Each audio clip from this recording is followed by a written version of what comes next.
એ બધાએ વાળું બાળી કરી લીધા.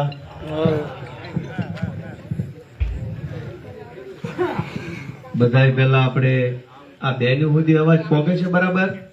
તે ધીમો ધીમો આવે. એક ડબલું થોડુંક આગું મૂકો, ઊંચાઈ ઉપર મૂકો ને. એની પણ એને આમ થોડુંક ઊંચું મૂકો તો અવાજ આગો ઉતરી જાય. એ ઓલા ભાઈબંધ ની સાયકલ માં હેઠે ઉતરી જાય, ત્યાં ઓલું ડબલું મૂકજો કરી બે કામ કરી જાય. બસ આગી લઈ લો, આ લઈ લો સાયકલ. આ ઓલા કાકા ઉભા ને તમે લઈ લો.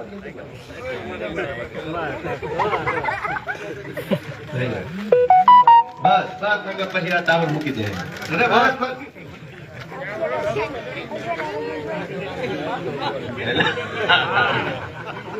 આમના મોઢે હા વ્યવસ્થા. અરે મૂકી જો એમ નામ સીધે સીધું ખેવું નથી. મંડીએ ચડાયું બોલો. અવાજ આવે કે એમાં આવે છે ને? Very good. આ અમારી આમ આદમી પાર્ટી છે. કહેવાની નહીં, ખરેખર આમ પાર્ટી છે. તો ક્યાં ડબલો પડે? ભારત માતા કે જય, જય જવાન, જય કિસાન. નાના કોટડા ગામના સૌ ગામજનોનો હું ખૂબ ખૂબ આભાર વ્યક્ત કરું છું કે તમે બધાએ મારું કેવું સરસ મજાનું સ્વાગત કર્યું.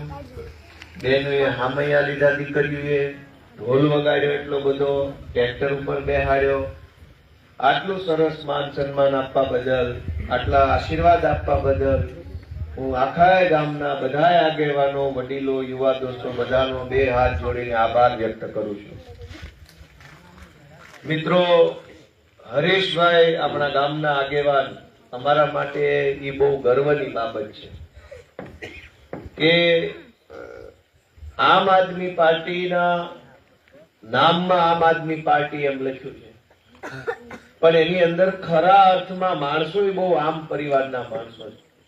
હરેશભાઈ તમારા ગામના છે એટલે તમને ખબર હોય કે કેટલા સાધારણ સામાન્ય પરિવારમાંથી છે. કોઈ અમીર માણસ નથી, બહુ રૂપિયા વાળા હોય, 100 વીઘા જમીન હોય, કમાઈ ગયેલી પાર્ટી હોય, આખા ગામના પૈસા ભેગા કર્યા પછી હવે માન મોભા માટે થઈને રાજકારણમાં આવ્યા હોય એવું જરાય નથી. જેવા હરેશભાઈ તમારા ગામમાં એક સામાન્ય પરિવારમાંથી આવે છે, એવો જ મારા ગામમાં હું છું.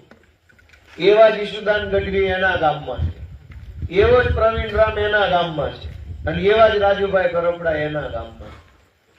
સીધે સીધું હું કહી દઉં કે હું ગરીબ પરિવારમાંથી છું. બધાને એમ લાગે ભાઈ આ બધા ગરીબ જ છે, પણ વાસ્તવિકતા તમે હરેશભાઈ ઓળખો છો એટલે હું એનો દાખલો લઈને કહું છું કે આખા ગુજરાતના હજારો આવા વ્યક્તિઓ ભેગા થઈ અને એક પાર્ટીને મજબૂત બનાવવાનું કામ કરે છે. નામ છે આમ આદમી પાર્ટી.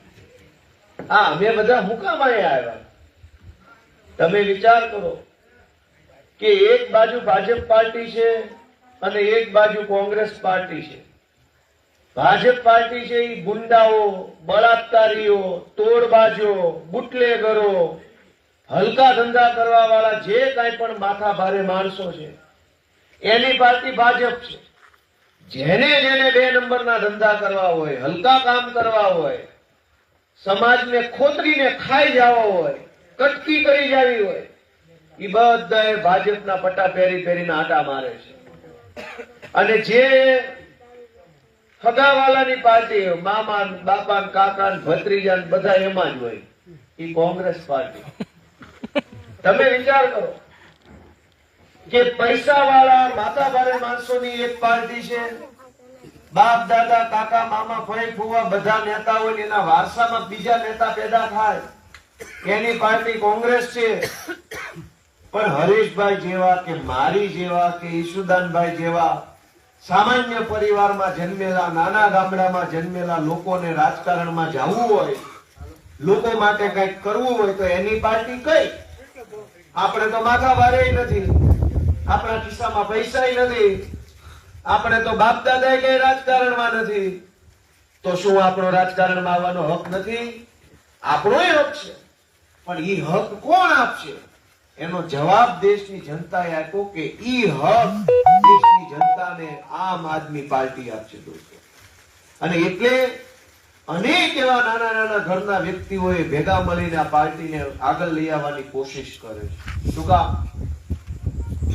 કે આપણા જેવા માણસોની વાત કોઈ સાંભળતું નથી.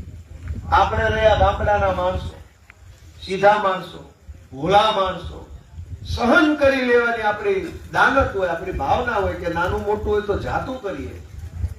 પણ આપણી ઈ જે લાયકાત છે, આપણા ઈ જે ગુણ છે, જાતું કરવાનો ગુણ, સહન કરી લેવાનો ગુણ, ભોળપણનો ગુણ, એને આપણી મર્યાદા સમજવામાં આવે છે. આપણું વજન નથી પડતું સરકારોમાં કે સરકારી ઓફિસમાં કે નેતા પાસે આપણું વજન નથી પડતું. કેમ કે બધા આપણને કઈ સમજતા જ નથી. એમ કે આ તો ગામડાના છે, આ હું કરી લે. દોસ્તો, હું તમને એમ કહેવા માંગુ છું કે અમે બહુ નાના માણસો છીએ, પણ અમે હિંમત બહુ મોટી કરી લીધી છે. ભાજપ જેવી વિશાળ સત્તા ધરાવતી પાર્ટીની સામે બધ ભરવાનું કામ અમે કર્યું છે. અને એટલે અમે એવી આશા રાખીએ છીએ કે તમને જો એમ દેખાતું હોય કે ભાઈ છોકરા નાના છે પણ કામ મોટું કરી રહ્યા છે, તો 19 તારીખે ઝાડુનું બટન દબાવી અને અમારી હિંમત વધારવાનું કામ કરો એવી વિનંતી હું કામને કરું. આજ આપણી વાત કોઈ સાંભળવા તૈયાર નથી. આજ આપણે આપણો પ્રશ્ન, હરેશભાઈએ કીધું કે 11 વર્ષથી રોડ નથી બનતો, અને એનું બાનું ભાજપ વાળા એમ કાઢે છે કે હરેશભાઈ સાવલિયાએ વિરોધ કર્યો એટલે રોડ બનાવવાનું બંધ રાખ્યું. જો ભાજપ વાળા આવું બાનું કાઢતા હોય તો મારે ભાજપ વાળા સવાલ છે, વિરોધ તો ઇકોઝોન નો થાય છે, કરજો ને બંધ. વિરોધ જ કરવી એ વસ્તુ બંધ કરી દેતા હોય તો કરો ઇકોઝોન રદ. એક નંબરના ખોટા છે. 6ઠી માં સાચું નો રોયા હોય એ ભાજપમાં જાય. હરેશ સાવલિયાએ વિરોધ કર્યો એટલે રોડ બંધ રાખ્યો, તો ઇકોઝોન નું હું વિચાર કરીને કેવો મને મારી વાત સાચી છે ખોટી છે? અહીંયા એક મારે વિરોધ કર્યો તો રોડ બંધ રાખ્યો, ત્યાં તો લાખો ખેડૂતો વિરોધ કરે છે કાકા આને બંધ કરો, તો નથી બંધ કરતા. એનો અર્થ એવો થયો કે હરેશભાઈના કારણે રોડ બંધ નથી, પણ ભાજપના અહીંયા જે કાંઈ ચૂંટાયેલા માણસો હોય ને કાયર છે, એનાથી એક રોડ બને એવો નથી. એટલા નમાલા પડે છે ને એટલે રોડ. આની આ જ જગ્યાએ નરેન્દ્ર મોદી આ ગામમાં જ નીકળવાના હોય રોડ નહીં બને. એને ક્યાં વાહો ખવાવો છે તોય રોડ બને. આપણે હાલવું છે, આપણો રોડ નહીં બને. અહીંથી ભૂપેન્દ્ર પટેલ કે પાટીલ કે સંઘવી નીકળવાના છે, રાતોરાત ડંફરી આવી જશે. તો હરેશ સાવલિયાનો વિરોધ નહીં નડે, તો કઈ ન નડે, તો બધું જ થઈ જાય. દોસ્તો, રોડ નથી બનતા. અનેક એવા કામો છે, નાના નાના કામો જે થતા નથી. હું આ ગામડે ગામડે ફર્યો, 2 મહિનાથી હું અહીં વિસાવદર રહેવા વહી આવ્યો. અહીંયા જ રહું છું અને અહીંયા જ રહેવાનો છું ભવિષ્યમાં. પણ હું અહીંયા ગામડે ગામડે હરીશભાઈ હારે હું ફરું છું.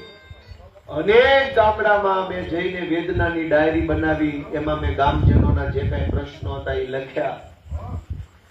એ બધાય પ્રશ્નોને મેં જયારે જોયા તો મને એમ લાગ્યું કે આમાં વાત તો બહુ નાની નાની છે, કઈ એવડું મોટું કોઈ ગામજનોએ માંગ્યું નથી કે થાય જ નહીં. થઈ શકે એવી વાત, અલગ અલગ ગામડાના પ્રશ્ન એ થઈ શકે એમ છે. કોક કે રોડ બનાવી, કોક કે અમારા ગામમાં આવતા પહેલા નદી આવે છે, બેઠું પુલ્યું છે અને જરાક ઊભું કરી દો તો ચોમાહે ઉપાધિ ન થાય. કોકને વાંકડા ઉપર પુલ્યું બનાવવું છે, કોકને કેળો રિપેર નથી થયો એ કામ કરાવવાનું છે, કોકના ગામમાં પંચાયતનું મકાન નથી, ગામ પંચાયતનું એ કરાવવાનું બાકી છે, કોકના ગામની અંદર બસ સ્ટેન્ડ નથી તો બસ સ્ટેન્ડ નાનું એવું બનાવવાનું છે. અનેક ગામડાના લોકોએ જે પ્રશ્ન રજૂ કર્યા એ પ્રશ્ન કાંઈ બહુ મોટા મોટા પ્રશ્નો, મહાન પ્રશ્નો નથી કે થાય જ નહીં. હાવ સામાન્ય પ્રકારના પ્રશ્નો છે, પણ 15-15, 20-20 વર્ષથી થતા જ નથી. એ રોડ હોય કે નાળું હોય કે પુલિયું હોય. તો તમે બધા વિચારો કે કામ ન થાય તો એના 2 કારણ હોય. કામ કરવું જ ન હોય અને કામ થાય એમ જ ન હોય. તમને શું લાગે છે ભાજપના રાજમાં શું છે? કામ થાય એમ નથી કે કામ કરવું જ નથી? કરવું જ નથી. તોય પાછા ચૂંટણી આવી જાય છે મૂર્ત્યા થઈ. મત દેજો. કામ થાય એમ ન હોય તો એના 100 રસ્તા હોય. જેમ કે કોઈ ગાડી બંધ પડી હોય ને એક માણસ રોડના કાંઠે આમાં કીકુ મારતો હોય, ન ચાલુ થાય તો બીજો આવે, ઉભો રહે ભાઈ લાય જરા, એ ઓલું 2 બટન આમ કરીને ઈ કીક મારે, એથી ન થાય ત્રીજો આવે. કામ થાય એમ જ ન હોય. એના 100 રસ્તા હોય એ કામ કરવાના, પણ કામ કરવું જ ન હોય તો કેટલા રસ્તા વધે? તો એકેય રસ્તો ન વધે. તો ભાજપની દાનત કામ કરવાની છે જ નહીં. ચૂંટણી જીતવાની, હોદ્દા પર આવવાનું અને પછી પબ્લિક ને લૂંટીને ખિસ્સા ભરવાના, પછી ઈ પૈસાથી પાછું ચૂંટણીમાં આવવાનું, વળી ચૂંટણી જીતવાની, વળી પૈસા બનાવવાના, વળી ચૂંટણીમાં એ પૈસાના ભજીયા ખવડાવવાના, વળી 5 વર્ષ તેલ કાઢવાનું પબ્લિકનું, વળી પાછું ચૂંટણીમાં જવાનું, ભજીયા ખવડાવવાના. પૈસાથી સત્તા અને સત્તામાંથી પૈસો, આ ખેલ આવે છે કે પૈસા ખર્ચીને સત્તામાં આવવાનું, સત્તામાં આવ્યા પછી પૈસા બનાવવાના, ઈ પૈસાથી પાછી ચૂંટણી જીતવાની, જીત્યા પછી પાછા પૈસા બનાવવાના. આ ખેલ 40 વર્ષથી ભાજપે ગુજરાતની અંદર ચાલુ કર્યો છે. મારી વાત ખોટી હોય ના પાડજો કે સત્તાથી પૈસા અને પૈસાથી સત્તાનો ખેલ. આમાં નાનો માણસ ક્યાં? ગરીબ માણસ ક્યાં? આમાં છેવાડાનો માણસ ક્યાં? આપણે તો પૈસામાંય નથી, સત્તામાંય નથી, તો આપણે ક્યાં? અમારી જેવા 4 જુવાનિયા ઉભા થયા કે અમે બાજશું, લડશું, અવાજ ઉઠાવશું, તમારી સામે પડશું. એમાં હરેશભાઈ ઉભા થયા, ક્યાંક હું ઉભો થયો, ક્યાંક ઈશુદાન ઉભા થયા. તો ભાજપને ખટક્યું કે આ ખેલ બગાડવા વાળા ક્યાંથી આવ્યા? હરેશભાઈ સાવલિયા 7 કેસ એની ઉપર છે, મારી ઉપર 30 FIR ભાજપે કરી, એમાંથી 21 અત્યારે વધી છે, બાકીની કેસ કોર્ટમાં પૂરો થઈ ગયા. પણ અમે હું ગુનો કર્યો?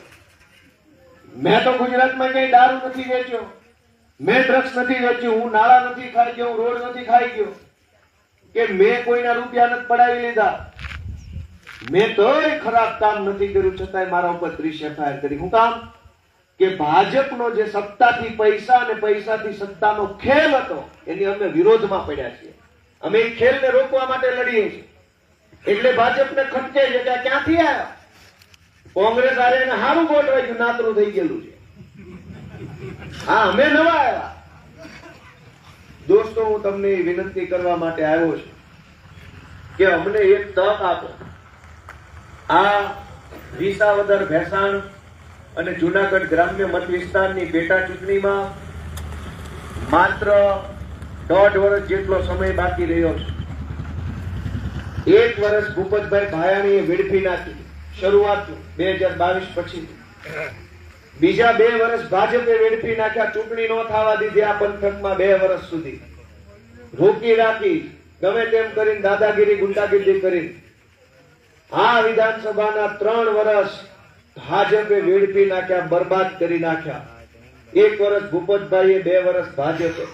કરોડો રૂપિયાની ગ્રાન્ટો પાછી ગઈ, સરકારી કામો ટલ્લે ચડી ગયા, વિકાસના કામો ન થયા. આ ગયા 2 વર્ષ દરમિયાન જનતાને અનેક મુદ્દા ઉપર નેતાની જરૂર પડી, મદદની જરૂર પડી, પણ કોઈ મદદ કરે એવો નેતા નહોતો અહીંયા. શું કામ? ભાજપે ચૂંટણી ન થવા દીધી. ગઈ સાલ દિવાળી ઉપર માવઠું આવ્યું, પાથરા તણાઈ ગયા, વોકળામ વહી ગયા, દરિયે ભળી ગયા. એ અતિવૃષ્ટિની એક કાણી કોડીની સહાય કોઈને મળી નથી. મારી વાત સાચી છે ખોટી? તે દિવસે લોકોને આગેવાનની જરૂર હતી, અહીં કોઈ આગેવાન નહીં, કેમ કે ભાજપે ચૂંટણી થવા દીધી નહીં. ગઈ સાલ ઇકોઝોનનો પ્રશ્ન આખા ગુજરાતમાં ગુંજ્યો. ગામડે ગામડેથી ખેડૂતો ટ્રેક્ટર લઈને આંદોલને ઉતર્યા. તે દિવસે આગેવાનની જરૂર હતી ખેડૂતોને, પણ અહીંયા કોઈ આગેવાન નહીં. શું કામ? કેમ કે ભાજપે અહીંયા ચૂંટણી ન થવા દીધી. ગઈ સાલ ટેકાના ભાવના ખરીદી કેન્દ્રોમાં ભ્રષ્ટાચારે માજા મૂકી. એક ખાતા દીઠ પૈસા લેવામાં આવતા હતા, કોઠલો ઠપકારવાના ખેડૂત પાસેથી પૈસા લઈ લેવામાં આવતા. તે દિવસે ખેડૂતોને એક આગેવાનની જરૂર હતી, પણ આ પંથકમાં કોઈ આગેવાન નહોતા. શું કામ? ભાજપે 2 વર્ષ સુધી ચૂંટણી ન થવા દીધી. અને એટલે અનેક વખત એવો આવ્યો, અનેક સમય એવા આવ્યા કે જયારે લોકોને એક આગેવાનની મદદની જરૂર હતી, પણ આ પંથકમાં કોઈ આગેવાન નથી, કેમ કે ભાજપે ચૂંટણી ન થવા દીધી. અને હવે જ્યારે ચૂંટણી આવી ત્યારે આપણે બધા એક સારો નિર્ણય કરવાનો કે આવનારા દિવસોમાં વિસાવદર વિધાનસભાનો અવાજ વિધાનસભા સુધી કોણ પહોંચાડી શકશે એ નિર્ણય તમારે લેવાનો. અમે રહ્યા નાના માણસો, અમારી પાસે ઈશ્વરે આપેલી આવડત છે, ભગવાને આપેલી હિંમત છે અને ભણી ગણીને મેળવેલો અનુભવ છે. અમે અમારા અનુભવથી, અમારી આવડતથી અને અમારી હિંમતથી સમાજનું ખૂબ સારું કામ કરવા માંગીએ છીએ. એના માટે તમે એક તક આપો એવી નાના કોટડા ગામને મારી વિનંતી છે. દોસ્તો, ભાજપ વાળા એની પાસે કોઈ મુદ્દો નથી, કોઈ માણસ નથી. તમે જુઓ, હરેશભાઈએ વાત કરી કે રાતે 12 વાગે ઉમેદવાર જાહેર કર્યા. એ તો ખ્યાલ છે ને બધા. રાતે કોણ આવે? રાતે કોણ આવે? હે? ચોર ચોર રાતે કોણ આવે? ચોર આવે, ચોર. રાતે 12 વાગે ઉમેદવાર જાહેર કર્યા. કા ધોળા દાડે નો આવ્યો? કોઈ શાહુકાર હતા? શાહુકાર હોય દિવસે આવે, ચોર હોય રાતના 12 વાગે આવે. ભાજપને નહીં ખબર છે કે ચોરી કરવા જાય એટલે રાતના અંધારામાં આપ્યો. અને એમાંય પાછી નવાઈ છો કે રાતે 12:30 વિસાવદરના સરદાર ચોકમાં ફટાકડા ફોડતા કેટલાક ભાજપ વાળા. 12:30 ફટાકડા ક્યારે ફોડવા પડે? હે? 12:30 ફટાકડા ક્યારે ફોડવા પડે? રોજડા આવે ત્યારે, ભૂંડડા આવે ત્યારે રાતે 12 વાગે ફટાકડા. ઈ ને અમારા વેલા ઠેકડા મારતા હતા. મેં કીધું ભૂંડા એવા લાગે, ફટાકડા ફોડે છે, ડાન્સ કરતા જાય. વિચાર તો કરો કેવું હાલે છે. આપણા હાથમાં નિર્ણય છે કે આપણે શું કરવું છે. આ ભાજપ વાળાએ ગુજરાતની અંદર 40 વર્ષથી ઉપાડો લીધો. ચારે બાજુ એના માણસો જીતેલા, પણ એક નાના માણસનું કામ ન થાય. ગામડાનો ગરીબ માણસ જોઈ ખેતી મજૂરી કરતા હોય, ઘરની જમીન ન હોય, નાનું ઘર હોય, મહેનત મજૂરી કરી સુખેથી જીવતા હોય, કૂપનમાંથી 2-5 કિલો ઘઉં ચોખા મળવા પાત્ર હોય, તો કૂપનમાં નામ બદલવું હોય, કૂપનમાં કાંઈક બીજું ત્રીજું કામ હોય, મામલતદાર ઓફિસ વાળો કેટલા ધક્કા ખવડાવે છે. આ વાત સાચી છે ખોટી છે? એને રહેમ નથી આવતી ગરીબ માણસ ઉપર, એને દયા નથી આવતી, શરમ નથી આવતી, માનવતા નથી. એનામાં કા નાના માણસ ધક્કા ન ખવડાવું. 2 કિલો ઘઉં લઈને ખાઈ જાય તો ક્યાં દેશ બરબાદ થઈ જવાનો. અને દેશ બરબાદ કરનારા હોય આ વિસ્તારમાં અનેક માથા ભારે માણસો છે. જયારે સરકારી જમીનો ખોતરી માટી કાઢીને કરોડો રૂપિયા કમાઈને બંગલા બનાવી લીધા, એનું મામલતદારે શું કરી લીધું? ગુંડાઓનું પોલીસ કાંઈ નથી બગાડી લીધી. માથા ભારે માણસોને મામલતદાર કાંઈ નથી કહી શકતો. પણ ગામનો ગરીબ માણસ ઉઠીને જાય કૂપનનું કામ કરાવવા, કોક આવકનો દાખલો કઢાવવા, કોક આધાર કાર્ડ કઢાવવા જાય, કોક ખેડૂત ખાતેદારનો દાખલો કઢાવવા જાય, કોક કાંઈક કામ લઈને મામલતદારે જાય તો સિંગમો થઈ જાય આપણી. અને ગુંડા બદમાશોની સામે વાંકા ઉભા રહે છે, આવો સાહેબ, દેવો સાહેબ, પ્રણામ સાહેબ. આ કઈ પરિસ્થિતિ છે? અને તેમ ક્યાં ખોટું બોલતો કે ગોપાલભાઈ ખોટી વાત છે? ખોટી છે સાચી છે? આપણને લાઈનમાં ઉભા રાખે અને આપણું કામ હોય કેવું? અવડું અમતું કામ હોય, આવકનો દાખલો કઢાવવાનો હોય. આવક કઈ હોય નહીં તો દાખલો ટાણે કઢાવવો પડે. અને ઈ આવકનો દાખલો લઈને ક્યાંક ગામમાં ગીરવે મૂકો તો 100 રૂપિયાનો આવે. 1.5 લાખની આવકનો દાખલો હોય, ગીરવે મૂકો તો રૂપિયા કેટલા આવે? કઈ નો આવે. છતાંય ધક્કા ખવડાવવાના, કાલ આવજો, આજ આવજો, પમદી આવજો, સિક્કો નથી માર્યો, સોગંદનામું કરાવવાનું બાકી છે, કેવાયસી નથી કરાય. આવું આવે. આ દારૂ વેચવા વાળા ક્યાં કેવાયસી કરાય આવે છે? તોય બેફામ દારૂ વેચે છે ને વગર કેવાયસી કરાવે. નહીં સોગંદનામું, નહીં કેવાયસી, નહીં અંગૂઠો મારવાનો. ફોન કરો તો કેળામાં માલ આપી જાય, ઘરે આપી જાય, હોમ ડિલિવરી. અને લાઈન લાગે નહીં, ધક્કા ખાવાનું નહીં. જે દારૂ ઉપર પ્રતિબંધ છે એ દારૂ બેફામ મળે છે, પણ વાવણી ટાણે ખેડૂતને 2 થેલી ડીએપી ખાતર જોતું હોય તો નથી મળતું. આ ભાજપની સરકારની તાનાશાહી. એક ખેડૂત એમ કે 3 થેલી ડીએપી જોતું છે તો કે 3 નહીં મળે, 1 જ મળશે.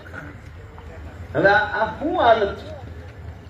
સરકારને ખબર છે કે દર વર્ષે જુનાગઢ જિલ્લામાં આટલા 1000 હેક્ટર જમીનની અંદર વાવેતર થાય છે. એ તો દર વર્ષે જે વાવેતર થાય એ થવાનું છે. સરકારને ખબર છે કે દર વર્ષે આટલા હેક્ટર જમીનમાં વાવેતર થાય તો આટલા ટન ખાતરની જરૂર પડે તો આગોતરી વેતરણ કેમ નથી કરી રાખતા?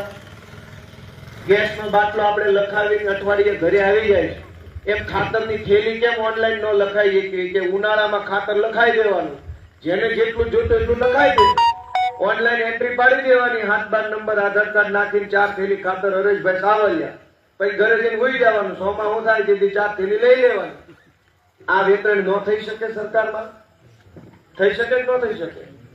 પણ ધરાહાર નથી કરતા. 40 વર્ષથી મત લઈ જાય છે, દરેક ચૂંટણી મત જોતા છે, પણ ખેડૂતની પીડા ઓછી થાય એવું એકેય કામ નથી કરવું. ખાતરની વેતરણ દર વર્ષે કરવાની હોય, સરકારને ખબર છે, આપણને ખબર છે, તો આગોતરું આયોજન કેમ નહીં? દોસ્તો, ટેકાના ભાવના ખરીદી કેન્દ્રમાં એક આખા ગામને મેસેજ નાખી દે, આખા તાલુકામાં મેસેજ જાય કે ખરીદી ચાલુ થઈ ગઈ, એટલે આખા તાલુકાના હજારો ખેડૂતો ટ્રેક્ટર ભરી ભરીને માંડવી લઈને કેન્દ્ર ઉપર જાય, એટલે એના લાઈનો લાગે. 2-3 દિવસે વારો આવે એમ હોય, 3 દિવસ સુધી વેફરના પડીકા ખાઈ ખાઈને હુઈ રહી, ત્યારે વારો આવે, એટલે ખેડૂતની લાચારીનો બરાબર લાભ ઉઠાવી શકે કે હવે તમે 5000 નહીં આપો ખાતા દીઠ તો તમારો માલ રિજેક્ટ કરીશ. હવે અઠવાડિયું વેફર ખાધ્યા પછી પાછું જવું કોને પહોંચે? ઈ લાચારીનો લાભ ભાજપના માણસો ઉઠાવે. તો સરકારને એટલી બુદ્ધિ નથી કે ગામ દીઠ મેસેજ નાખે.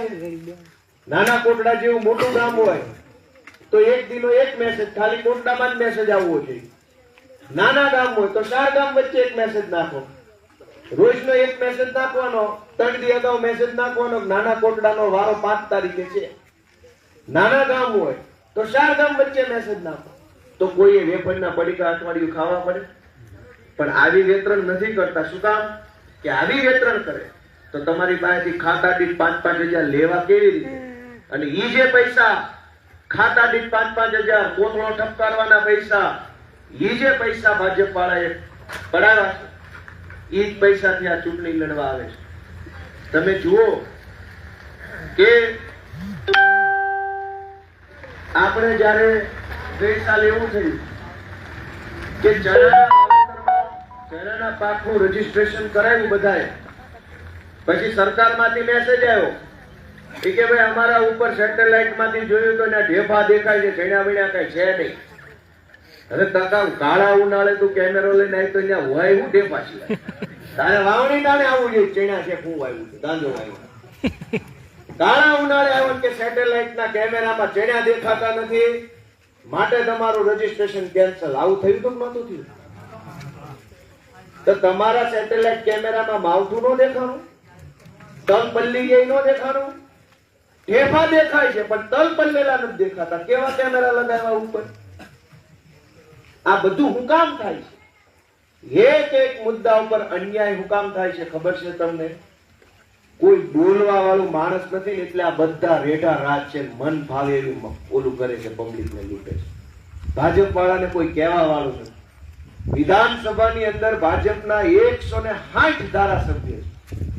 ગુજરાતના ઇતિહાસમાં નો એટલા ધારાસભ્યો આજે ભાજપના વિધાનસભામાં બેઠા છે, પણ હંધાયના મોઢે મોટા શીકલા બાંધેલા છે, બોલવા નથી કાંઈ. ઇકોઝોનનો પ્રશ્ન આવે, 160 ધારાસભ્ય મૂંગા બેઠા રહે.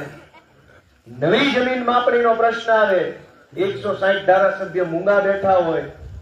ગામનો ગરીબ 100 વારીઓ પ્લોટ માંગે તો નથી, હજારો લોકો પાસે ઘરનું ઘર નથી, પણ વિધાનસભામાં 160 ધારાસભ્યના મોઢે ચીકલા બાંધ્યા, બોલવાનું નહીં. અનેક એવા ગરીબ પરિવારો છે ગામડામાં જેની પાસે બીપીએલ નું કાર્ડ નથી. લાયક માણસ છે, યોગ્ય માણસ છે, ગરીબ છે, એની પાસે બીપીએલ નું કાર્ડ નથી, ભાજપના માણસો પાસે બીપીએલ ના કાર્ડ છે.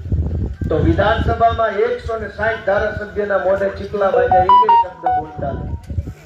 દોસ્તો, જો તમારે ન્યા જઈને બોલવાનું જ ન હોય તો શેના ધારાસભ્ય બની ફરો? હું તમને વિનંતી કરવા માટે આવ્યો છું કે મને તમે બધા ઝાડુના નિશાન ઉપર મત આપી એક તક આપો તો વિસાવદરના ચોક થી લઈને વિધાનસભા સુધી ખોખારો ખાઈનું જનતાના અવાજો ઉઠાવવા માંગુ છું. આ પંથકમાં અનેક ગામડામાં મેં તમને શરૂઆતમાં કીધું એમ કે કામ કરવાની દાનત ન હોય કે કામ થતું ન હોય, એ બંને પ્રશ્ન અલગ છે. આ પંથકને ગરવા ગિરનારનો લાભ મળે છે.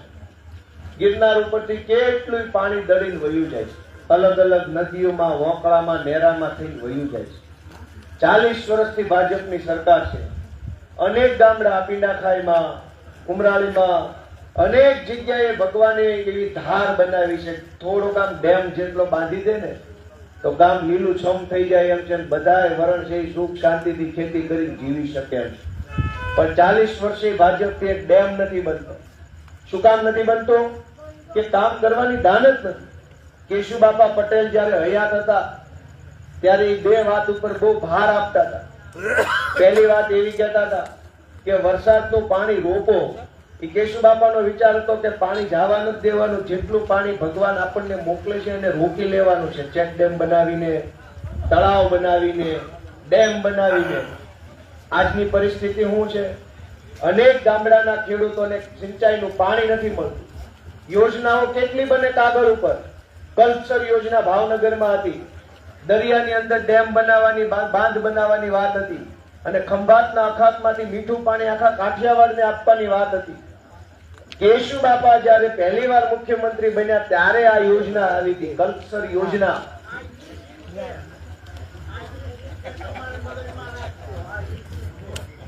કેશુબાપા જયારે પહેલી વાર મુખ્યમંત્રી બન્યા 1995માં, ત્યારે સરકારમાં કલ્પસર યોજના બનેલી.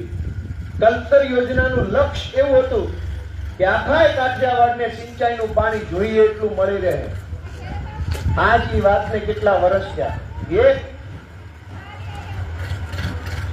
ટ્રેક્ટર ને લઈ જવા દે, સાઉન્ડ ધીમું પડે મારું,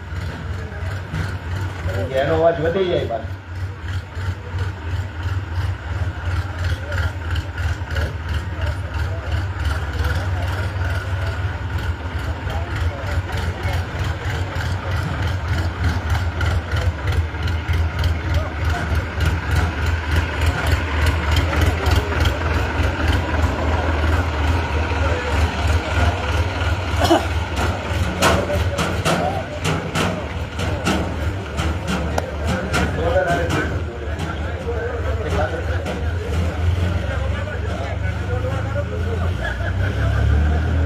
મને ખબર જ છે પણ અમુક વસ્તુ અમારી બાજુ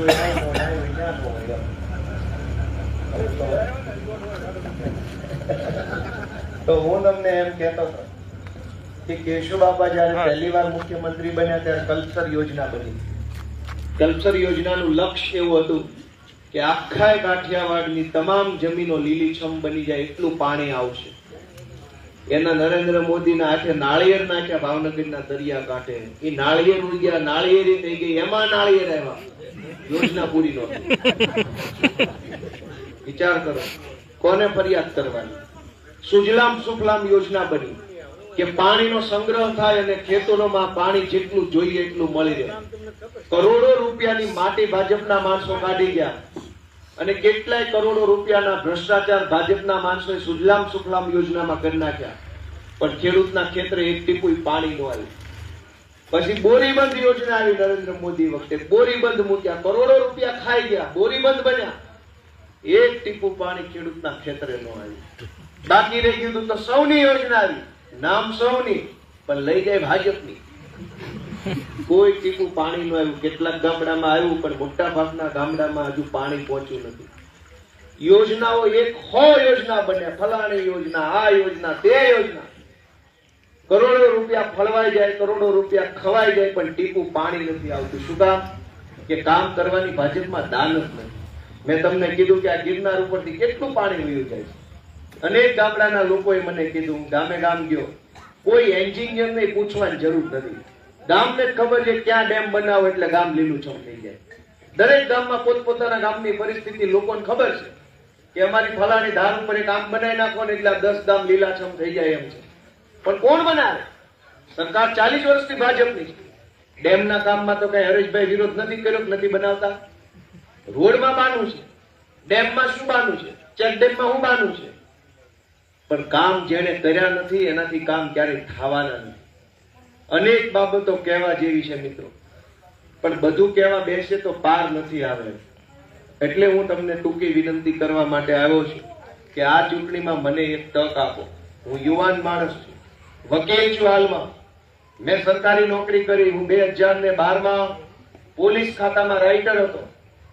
મેં 4 વર્ષ રાઇટર તરીકે નોકરી કરી, રાજીનામું મૂકી દીધું. એ થોડુંક આગે ઓરો મૂકો. એના પછી હું જમીન મહેસૂલ વિભાગમાં ક્લાર્ક બન્યો. અમદાવાદની પ્રાંત અધિકારીની કચેરીમાં ક્લાર્ક તરીકે મેં નોકરી કરી. મારી પાસે સરકારી કામ કરવાનો, સરકારી કામ કરાવવાનો, સરકારી તંત્રની સાથે કામ પાડવાનો વિશાળ અનુભવ છે, કેમ કે મેં નોકરી કરી છે. હું વકીલ છું, એટલે પણ હું કાયદાકીય રીતે, બીજી ત્રીજી રીતે સાહેબોને રજૂઆત કેમ કરવી, શું કરવું, ક્યાં લખવું, કેમ લખવું, કયા સાહેબને લખવું, એની મને આવડત છે. અને એટલે હું આશા રાખું છું કે મારી જેવા ભણેલા ગણેલા અનુભવી વકીલ કક્ષાના માણસને જો તમે એક તક આપશો તો હું આ વિસ્તાર માટે ખૂબ સારું કામ કરી શકું એમ છું. દોસ્તો, બધા નેતાને તમે અજમાવી લીધા. મોટા ભાગના નેતાઓ છે એ અધિકારીઓની સામે વાત નથી કરી શકતા. અધિકારી ભણેલા હોય એટલે નેતાને છેતરી જાય કાયમ માટે, અને એટલે ચડે છે. આપણા ગામનો રોડ બને કે ન બને, પણ માર્ગ અને મકાન વિભાગના એક્ઝિક્યુટિવ એન્જિનિયરનો પગાર ક્યાં બંધ થઈ જવાનો છે? ત્યારે એનો પગાર ચાલુ રહેવાનો. મામલતદારનો પગાર ચાલુ છે. આપણું કામ થાય કે આપણું કામ ન થાય, સરકારી માણસનો પગાર ક્યાં બંધ થઈ જવાનો? તો સરકારી માણસ જ્યારે કામ ન કરતો હોય ત્યારે એની પાસે કેમ એક ફોન કે આ ગોપાલ ઇટાલિયાને ઝાડુના નિશાન ઉપર મત આપવાનો છે. બધાય વિનંતી કરો. હું તો તમામ જ્ઞાતિ, બધા જ સમાજને મારી 2 હાથ જોડીને વિનંતી છે કે ભાઈ, આ ચૂંટણી 1.5 વર્ષ પૂરતી આવનારી પેટા ચૂંટણી છે. આ ચૂંટણીમાં પાર્ટી કઈ બહુ મહત્વની હોય નહીં, કેમ કે સમય તો વેડફી નાખ્યો ભાજપ વાળાએ. હવે તો થોડો સમય વધ્યો છે. આ થોડા સમય માટે તમે એક તક આપો, એક અખતરો મારો કરો, એવી મારી નાના કોટડા ગામના લોકો પાસે વિનંતી છે. દોસ્તો, આ ભાજપ વાળા એની પાસે બહુ પૈસા છે. 2 નંબરના ગામડે દારૂ વેચવાનું પ્લાનિંગ એને કર્યું છે, પૈસા વેચવાનું પ્લાનિંગ કર્યું છે, અને એની પાસે આવડત જ છે. આ ભાઈ બીજી પહેલા ચૂંટણી લડવા આવ્યા હતા ત્યારે હાથ ધંધા કર્યા હતા. તમને બધાને વધારે ખબર હશે. મેં 1-2 ભાજપ વાળાને ધ્યાન દોર્યું કે તમે દારૂ વેચવા નીકળ્યા છો ગામડે મત માટે થઈ, તો 2-2 ખાતરની થેલીઓ કેમ નથી દેતા ઘરથી? તમારે દારૂ દેવું છે તો ખાતરની થેલીઓ આપો. થેલી દેવી જ છે, કોથળી, ખાતર ની આપો. દારૂ ની હુકામ આપતી છે અને રૂપિયા આપો છો. એના બદલે અમારી બધી બહેનો 5-5 તોલા હાર કરાઈ દો. વાંધો હું છે? અને મેં કીધું છું, હું આખા નાના કોટડા ગામને કહેતો જાઉં કે જો ભાજપ વાળા અમારી બધી બહેનોને 5-5 તોલાનો હાર કરાવી દે અને બધા અમારા ભાઈઓને 2-2 થેલી ખાતર આપી દે, તો ગામમાંથી કોઈ માણસ મને મત ન આપતા. મહેરબાની કરી. એ પૈસા લઈને જ મત લેવા નીકળ્યા છે, તો પણ વ્યવસ્થિત આપો ને. આપવું હોય તો ઘર જેમ આપો, માંગણી એમ નહીં. 5-5 તોલાન કરે છે ડોક્યું હારું, લગ્નમાં પહેરે એવું દીકરાના. વાંધો હું છે? દોસ્તો, ખુશ થઈ જાય. લઈ જવા વાળી ભાજપ પાર્ટી દાંત કાઢે.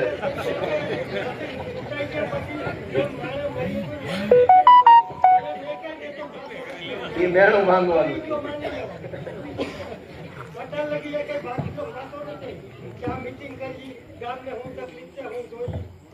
એટલે હું હવે મારી વાતને, એ વાત તમારી સાચી છે. ગામ આખું દુખી છે, સમજી લેજો. ગામો ગામ પબ્લિક દુખી છે. કઈ બોલવાનું મેળ નથી પડતો.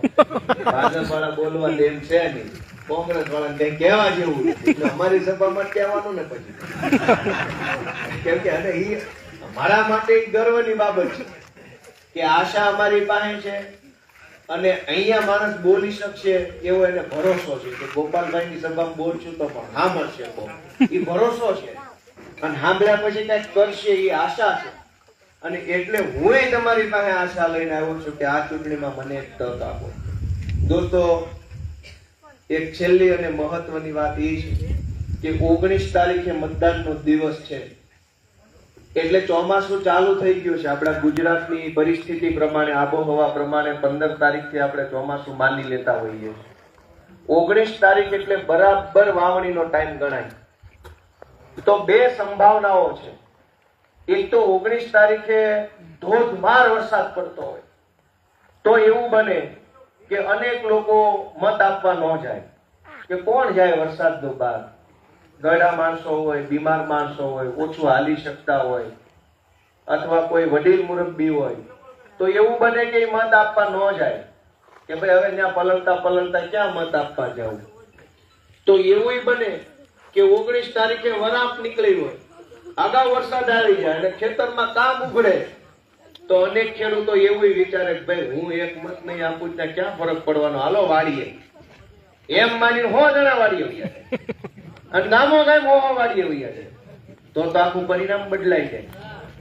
તો હું આખા ગામને, બહેનોને, વડીલોને, બધા મિત્રોને વિનંતી કરું છું કે ધોધમાર વરસાદ હોય કે ગમે એવી વરાપ હોય, આખા ગામમાંથી 90% મતદાન થાય એવી દોડધામ કરવાની જવાબદારી તમારી છે, એવી મારી તમને વિનંતી છે.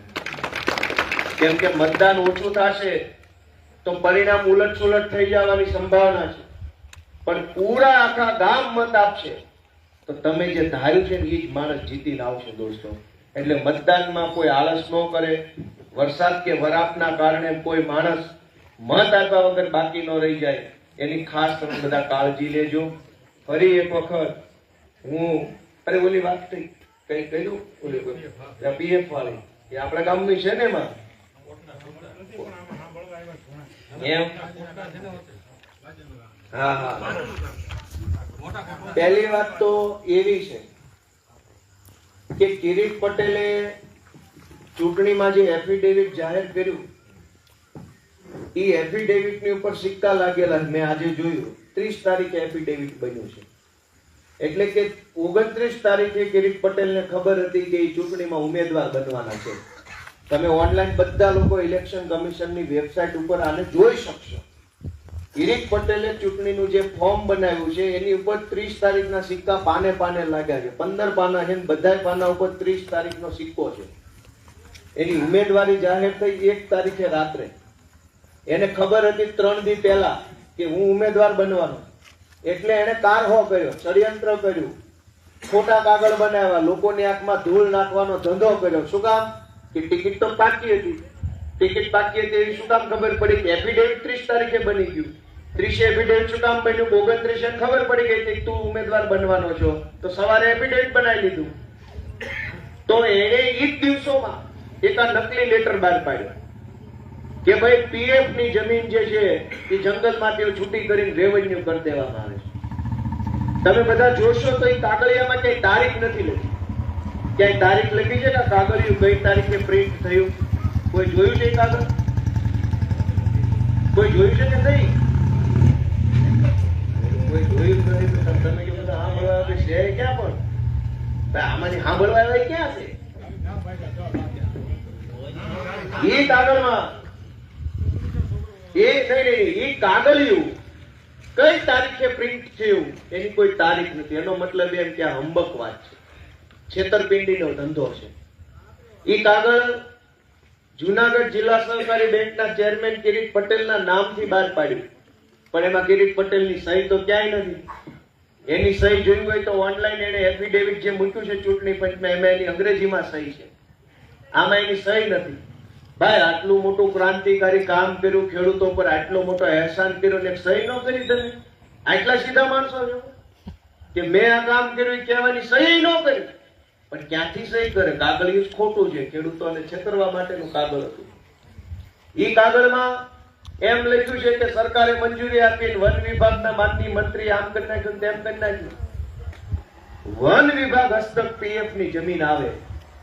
જો આ નિર્ણય વન વિભાગે લીધો હોય અને વન વિભાગે નિર્ણય કર્યો હોય કે પીએફ ની જમીનને રેવન્યુ ની જમીન તરીકે ગણવી, તો વન મંત્રી કાં એકેય શબ્દ નથી બોલતા? અને કિરીટ પટેલ અત્યારે જાનમાં જ આવ્યા હોય એમ તૈયાર થઈને ઉપડ્યા છે. વન મંત્રી એક શબ્દ નથી બોલ્યા કે આ સાચું છે, ખોટું છે, આવું કર્યું છે કે નથી કર્યું. વન મંત્રી મૂંગા જ, કેમ કે વન મંત્રી ને ખબર છે કે આ ખોટું છે. આ જુનાગઢ જિલ્લામાં ડીસીએફ હોય, district conservative of forest, DCF એક શબ્દ નથી બોલ્યા, એસીએફ એક શબ્દ નથી બોલ્યા, વન વિભાગના મુખ્ય સચિવ કાંઈ નથી બોલ્યા, વન વિભાગના કમિશનરો કાંઈ નથી બોલ્યા. આરએફઓ મૂંગા છે. સરકારનો કોઈ પરિપત્ર નથી. ખાલી કિરીટ પટેલને એકને જ ખબર છે કે આ 10 ગામમાં આવું થયું. તો આ જૂઠ નથી તો શું છે? મુખ્યમંત્રીની હાજરીમાં આવડું મોટું જૂઠ બોલી નાખ્યું માત્ર ચૂંટણી જીતવા. હવે ચૂંટણી જીતવા જો આવડું મોટું જૂઠ બોલતા હોય તો આગળ તો હું કરશે એ વિચારવાનું બધા ગામ લોકો છે. દોસ્તો, આ જૂઠ ફેલાવનારા લોકોને તમે ઓળખો જ છો. એક વખત તમે રિજેક્ટ કરી ચૂક્યા છો. બીજી વખત માટે મારે કઈ કહેવાનું રહેતું નથી. આપ તમામ ગ્રામજનો આટલી મોટી સંખ્યામાં આવ્યા, મારી વાતને સાંભળી એ બદલ હું સૌ ગ્રામજનોનો ખૂબ ખૂબ આભાર વ્યક્ત કરું છું. વિશેષમાં બહેનો આટલી મોટી સંખ્યામાં હાજર રહ્યા, અહીંયા બેઠા છે, ત્યાં બેઠા છે, બધાએ ખૂબ ગંભીરતાથી મારી વાત સાંભળી બહેનોએ. એ બદલ હું બહેનોનો ખૂબ ખૂબ આભાર વ્યક્ત કરું છું. ફરી એક વખત તમે અમારો આટલું સારું સ્વાગત સત્કાર કર્યો. આ બે દીકરીઓએ મારા વધામણા કર્યા, ટ્રેક્ટર અપાઈ દીધું, મને મજા આવી. મને હરેશભાઈનો ખાસ આભાર માનું છું કે એક આગેવાન બનવાની પ્રક્રિયા છે ને બહુ અઘરી છે. નેતાના ઘરે જન્મ લ્યો, પૂર્વ મંત્રીનો દીકરો હોય ને એને બહુ વેઠવું ન પડે, એ સીધો ધારાસભ્ય બની જાય. બાપો ધારાસભ્ય હોય ને દીકરો ધારાસભ્ય આસાનીથી બની જાય. બાપા જેના રાજકારણમાં સફળ થયા ને એના છોકરાને બહુ અઘરું ન પડે. પણ આપણે તો પહેલી પેઢીમાં રાજકારણમાં ઉપર આવવું હોય તો બહુ વેઠવું પડે. એ અમે ને હરેશભાઈ જાણીએ છીએ ને કેટલું વેઠવું પડે. મારી કે હરેશભાઈની હું વાત કરું, મારી તો મારા પોતાના ઇટાલિયાના મારા કુટુંબના ખાનદાનમાં કોઈ ગામ પંચાયતનો સભ્ય નથી. મારા મોહાળમાં કોઈ ગામ પંચાયતના સભ્ય નથી. મારી બહેનો જ્યાં હાહરે દીધી છે ન્યાય કોઈ ગામ પંચાયતના સભ્ય નથી. અને મારા હાહરા પક્ષમાં ન્યાય કોઈ રાજકારણમાં નથી. ચારેય બાજુ જે આપણો સંબંધ હોય, હાહરામાં, મોહાળમાં, વેવાયુમાં કે આપણા કુટુંબમાં, એકેય જગ્યાએ અમારું કોઈ રાજકારણમાં નથી. હું અમારા ખાનદાનનો પહેલો માણસ છું જે રાજકારણમાં આવ્યો. તો કેટલી અગવડતા! ખાના માણસો અડ્ડો જમાવીને બેઠા હોય, બાપ દાદાની પેઢી હોય એમ રાજકારણમાં બેઠા છે. કાં તો જૂના જમાનામાં જુનાગઢમાં કેમ નવાબ હતા એમ નવાબના સુબાની જેમ બધા બેઠા છે. હરાવો જાય એનો જો એની સામે ચૂંટણી ઉભા હતો.